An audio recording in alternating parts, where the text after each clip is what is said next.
To je bistvo firme. To je bistvo firme. Če se ljudje med sabo ne bojo razumeli, pa če ne bojo imeli neke pripadnosti oziroma nekega odnosa do vsega skupaj, glejte, firme iz tega izhajajo, večina firm. Jaz in Rado Gladek imava bistveno drugačno izkušnjo kapitalizma.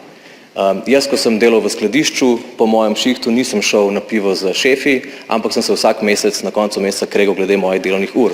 Ko sem 4 leta delal za Šankom, tudi nisem potem šel s šefom in z njegovo ekipo na pivo, ampak sem vedno beležil svoje ure, ker recimo, ko si napisan, da boš delal do 9, potem pa imaš pijano ekipo ljudi, ki popivajo za mizo do 1 in šef hoče, da seveda ti tudi pivo do 1 prodajaš, se potem pač napiše, da si delal do 1 po noči.